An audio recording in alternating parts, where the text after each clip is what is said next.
Akhirnya mereka bertiga pun berpelukan dengan hangat, selayaknya keluarga kecil yang bahagia. Siola, bagaimana kamu bisa ke sini? Apa kamu datang ke sini sendirian? Tanya Xiaojun juga unik ke Siola. Sementara itu, Hyun hanya memperhatikan Siola dengan penuh tanya di dalam benaknya. Opa, siapa anak ini? Tanya Hyun ke Xiaojun. Ini anakku, namanya Siola. Jawab Xiaojun memperkenalkan anak perempuannya ke Hyun.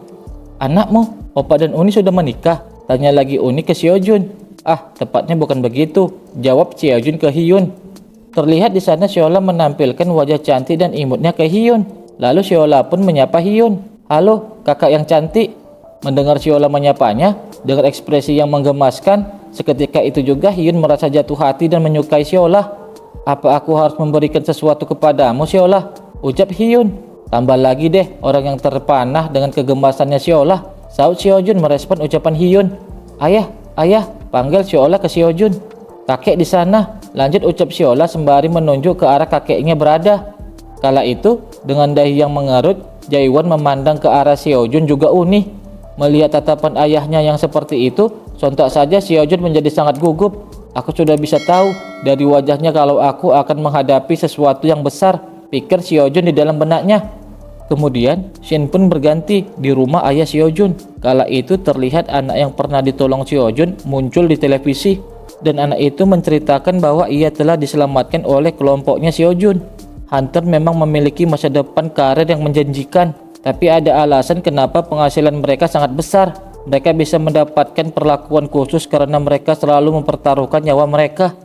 Awalnya aku punya keraguan, tapi tidak disangka mereka berdua ternyata seorang hunter, pikir Jaiwan di dalam benaknya. Tak mengira kedua orang tua Siola akan menjadi seorang hunter. Walaupun mereka belum hunter resmi, tapi melihat mereka mengatasi sebuah dungeon, mereka akan segera menjadi hunter profesional. Aku tidak tahu apakah aku harus senang atau khawatir akan hal ini. Lanjut pikir Jaiwan menilai anak dan calon menantunya itu. Apa rencanamu untuk Siola? Aku harap kamu tidak berpikir untuk meninggalkan dia sendiri setiap kali kalian harus pergi ke dungeon. Tanya Jaiwan ke Xiaojun. Mendengar ayahnya bertanya seperti itu, Xiaojun pun terlihat kaget.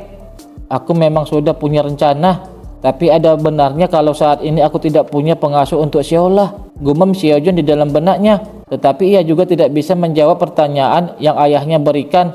Sikap Xiaojun yang tidak mampu menjawab pertanyaan ayahnya kala itu juga disadari oleh Uni. Kurasa mau bagaimana lagi, aku akan menjaganya untuk sementara waktu, ucap kembali Jaiwan. Mendengar ucapan ayahnya, sontak saja membuat Xiaojun menjadi sangat senang dan lega. Begitu juga dengan Uni. Ayah bersedia? Yakin? Saud Xiaojun yang seakan tidak percaya atas apa yang ayahnya katakan. Ya, lagi pula dia anak yang penurut dan juga tidak banyak yang perlu dikerjakan. Dan Uni, apa aku bisa bicara denganmu secara pribadi? Ucap Jaiwan ke Xiaojun juga Uni. Lalu Jaiwan dan Uni pun berbicara secara empat mata. Uni, panggil Jaiwan. Iya, saud Uni. Aku tidak ingin menekanmu untuk masuk ke dalam pernikahan. Tapi apa kamu tidak menyukai Xiaojun? Tanya Jaiwan ke Uni, membuka pembicaraan mereka. Tidak, bukan begitu, jawab Uni. Kalau begitu setidaknya aku bisa mengatakan ada kemungkinan ya, saud Jaiwan merespon cepat ucapan yang Uni katakan. Lalu Uni pun mengingat kembali situasi yang ia rasakan saat pertama kali membawa Siola ke Xiaojun. Ia mengingat sikap Xiaojun yang sangat hangat dan menerima Siola dengan begitu saja tanpa banyak bertanya. Ia juga mengingat bahwa Xiaojun yang sekarang ia kenal sangat bisa diandalkan. Kemudian Uni kembali menjawab calon ayah mertuanya dengan membenarkan kemungkinan yang ayah mertuanya katakan. Mendengar jawaban yang Uni barusan katakan, sontak saja membuat ekspresi Jaiwan begitu sangat puas dan senang. Tidak apa kalau begitu, sisanya terserah dia cara untuk merayumu, ucap Jaiwan ke Uni. Mendengar ucapan calon ayah mertuanya itu, Uni pun dibuat kaget karenanya. Aku sudah mendengar situasimu secara keseluruhan. Kamu melalui begitu banyak hal yang berat, ucap lagi Jaiwan ke Uni. Dalam situasi yang seperti itu, Uni kembali mengenang masa-masa yang ia lalui di saat melahirkan Siola. Kenapa pengantin baru itu sendirian? Aku harap akan ada seseorang yang menjaganya. Aku dengar orang tuanya sudah meninggal saat dia masih kecil dan juga kelihatannya tidak bisa mencari ayahnya. Astaga, ucap para ibu-ibu penggosip yang berada di dalam ruang perawatan yang waktu itu Uni baru saja selesai melahirkan Siola. Ini karena sikap keras kepala aku. Xiaojun dan aku berpisah dengan tidak baik. dan aku memilih untuk melahirkan anak ini sendiri. Kupikir aku sudah merawat dan membesarkannya sendirian. Ada beberapa saat aku memikirkan Seojun, tapi aku selalu mengatakan kepada diriku dengan tegas bahwa aku bisa melakukannya sendiri. Waktu berlalu dan aku mempertimbangkan untuk menghubunginya. Aku juga merasa kalau ini sudah terlalu terlambat. Aku pikir aku bisa melindunginya sendirian. Waktu Siola beranjak besar, Uni membuat Siola berjanji untuk tidak akan menunjukkan kekuatannya kepada siapapun selain dirinya. Apa ini seperti janji rahasia? Tanya Siola ke ibunya. Ya, itu benar, jawab Uni ke Siola. Janji rahasia antara ibu dan Siola, ucap Siola. Dan setelahnya Siola dan Uni pun saling mengikat janji kelingking. Kemudian keadaan kembali di situasi Uni saat ini. Setelah Uni mengenang kembali masa-masa sulit itu, akhirnya ia pun menangis. Aku tahu dia anakmu, tapi dia juga anak Seojun dan cucuku. Aku harap kamu bisa mengandalkan kami tanpa melakukan segalanya sendirian. Kamu bisa mengatakan kepadaku atau Seojun kalau kamu mengalami kesulitan. Aku yakin Seojun ingin kamu melakukannya juga, ucap Jaewon menasihati Uni. Beberapa waktu pun berlalu dan kemudian terlihat Uni menghampiri Seojun dan Siola yang berada di ruang tengah rumah ayahnya Seojun selepas berbicara secara empat mata dengan ayahnya Seojun. Ibu kenapa menangis? Tanya Siola ke ibunya. Aku tidak menangis, jawab Uni ke Siola. Melihat Uni seperti itu selepas berbincang dengan ayahnya, Seojun pun kaget. Ayah, panggil Seojun ke Jaewon. Dasar bocah kurang ajar, coba lihat wajahmu sendiri. Aku tidak melakukan apa-apa kok, terang Jaewon ke anaknya itu. Ya, Seojun, tidak ada yang terjadi, ucap Uni menambahkan. Jadi apa yang akan kalian lakukan sekarang? Tanya Jaewon ke Seojun dan juga Uni. Mendengar pertanyaan dari ayahnya, Seojun dan Uni seketika saling pandang. Sekarang kami bersiap untuk tes lisensi Hunter, ucap Seojun menjawab pertanyaan ayahnya. Di situasi yang lain, terlihat sebuah kota telah hancur dan dipenuhi dengan es yang sangat dingin. Kala itu ada sebuah langkah kaki sedang berjalan seorang diri. Ternyata itu adalah Seojun yang sedang kedinginan sembari berjalan sendirian. Tidak ada siapa-siapa di sini, gumam Seojun di dalam benaknya. Tiba-tiba Seojun melihat sesuatu di depannya. Apa jangan-jangan dia itu? Gumam lagi Seojun di dalam benaknya tatkala melihat seorang wanita sedang terduduk di hadapannya. Perlahan pandangan wanita itu menoleh ke arah Seojun sembari berlinang air mata. Kenapa kau melakukannya? Ucap wanita itu ke Seojun. Kenapa kau tidak menyelamatkanku? Lanjut ucap lagi wanita itu. Tidak ada jawaban yang keluar dari mulutku, entah karena aku secara fisik tidak bisa menjawab atau karena aku tidak bisa memikirkan sebuah alasan. Tidak ada yang bisa kulakukan selain menatap Siola, pikir Seojun kala itu, yang ternyata Seojun kala itu melihat sosok Siola dewasa. Aku begitu menyedihkan bukan? Ucap lagi Siola ke Seojun sembari mengeluarkan kekuatan esnya dari kedua tangannya. Aku benci kau di Seojun, ucap lagi Siola dewasa ke Seojun dengan tatapan yang penuh dengan kebencian. Lalu Siola dewasa itu menyerang Seojun dengan kekuatan esnya. Tatkala serangan Siola dewasa itu hampir mengenainya, tiba-tiba percikan cahaya muncul menerpa wajah Seojun. Dan kemudian Seojun pun membuka kedua matanya yang ternyata semua hal yang baru saja ia alami hanyalah mimpi. Lalu Seojun juga mendengar suara Siola kecil memanggilnya. Siola, apa ayah sudah bangun? Tanya Seojun ke Siola dengan keadaan yang masih kebingungan. Iya, jawab Siola. Ayo bangun ayah, matahari sudah terbit dan menyapa kita, ucap Siola ke Seojun dengan ekspresi yang sangat menggemaskan. Apa aku tertidur begitu lama? Tanya Seojun ke Uni yang juga ada di sana sembari mengecek keadaan Seojun dan Siola. Pergi mandi sana, kemudian sarapan. Lepas itu istirahat saja. Tidak ada latihan untukmu hari ini, jawab Uni ke Seojun. Seojun, kamu tidak tidur nyenyak semalam. Apa kamu mimpi buruk? Ucap lagi Uni bertanya ke Seojun. Mimpi? Apa yang kumimpikan semalam? Saut Seojun ke Uni yang tiba-tiba tidak mengingat mimpinya. Beberapa waktu kemudian, Seojun melihat isi dari tabungannya melalui ponselnya. Kita mulai kehabisan uang. Setelah kami lulus ujian lisensi Hunter, kami baru bisa mendapat penghasilan. Tapi itu akan tetap menyulitkan karena kami harus memakai sejumlah uang sebelum ujiannya, pikir Seojun di dalam benaknya, memikirkan kondisi keuangannya mulai tidak baik. Sembari juga terlihat Uni sedang menghampiri Seojun. Apa yang sedang kalian lakukan? Tanya Uni ke Seojun dan juga Siola yang pada saat itu sedang bersama Seojun. Terapi Siola, tiduran begini di kasur yang empuk dengan Siola kesayanganku. Nikmat mana lagi yang kamu dustakan? Jawab Xiaojun ke Uni dengan ekspresi yang sangat senang sembari mencubit-cubit gemas pipinya Xiola. Cepat bangun, kalian belum lama sejak makan tadi, saut Uni dengan menarik kain kasur Xiaojun sehingga membuat Xiaojun dan Xiola menyingkir dari sana. Tiba-tiba Uni melihat ke Xiaojun yang merasa aneh karena melihat ekspresinya Xiaojun. Apa ini? Ucap Xiaojun yang kaget setelah melihat notifikasi dari HP-nya. Ternyata yang membuat Xiaojun kaget karena ia telah mendapat pesan masuk dari HP-nya bahwa ia telah ditransfer uang sebesar 1 juta won. Uni, apa kamu juga mendapat pemberitahuan transfernya? Tanya Xiaojun ke Uni. Iya, ada apa ini? Jawab Uni ke Xiaojun yang juga bingung karena ia juga mendapatkan transferan uang senilai 1 juta won.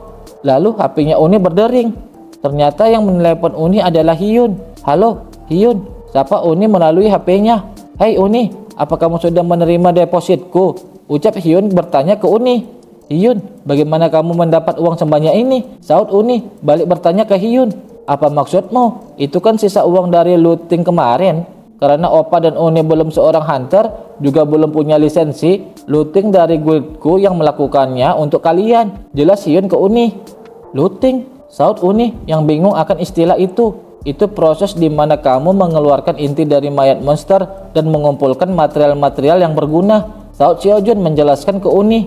Ah, apa Opa Xiaojun juga di sana? Tanya lagi Hyun. Opa juga sudah menerima uangnya kan? Monster-monster kemarin bukan sesuatu yang spesial, jadi kalian juga agak sulit mendapatkan banyak. Lanjut ucap Hyun. Tapi 1 juta won tetap saja agak kebanyakan. Saut Xiaojun ke Hyun. Hunter yang berlisensi bisa menghasilkan yang lebih banyak daripada itu tahu? Oh iya, kalian tahu kalau ujian lisensi sudah dekat bukan?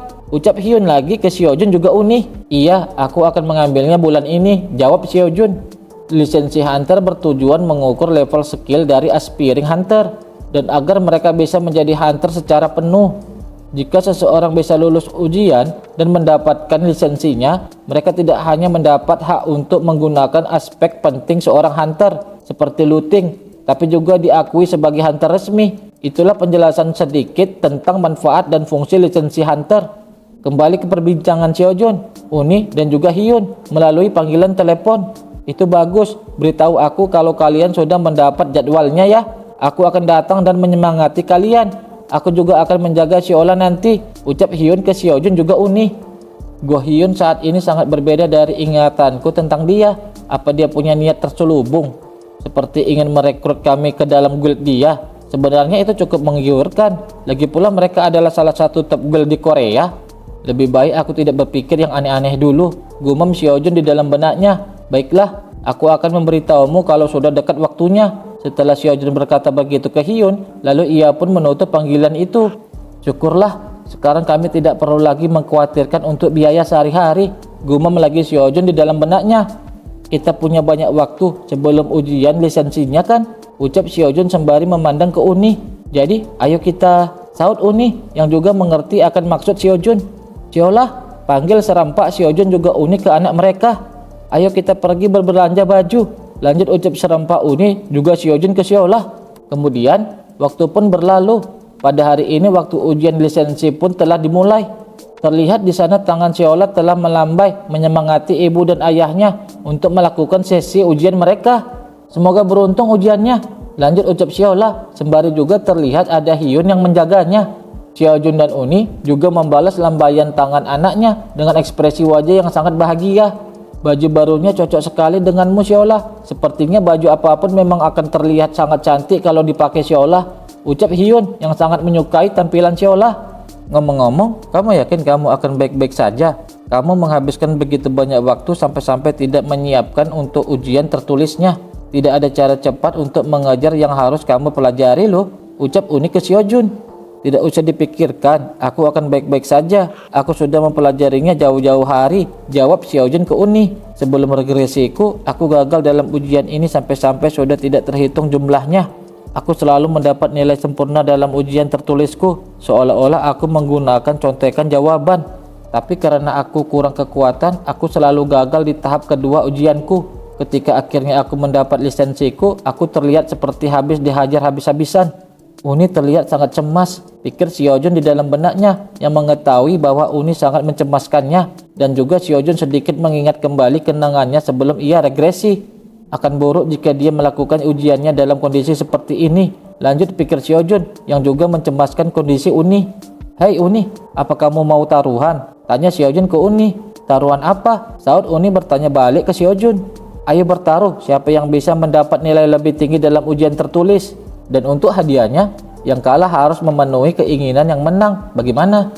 Jawab Xiaojun, memberikan penjelasan tentang taruhan mereka dan hadiahnya. Sepertinya dia sangat percaya diri. Gumam Uni di dalam benaknya melihat keyakinan Xiaojun.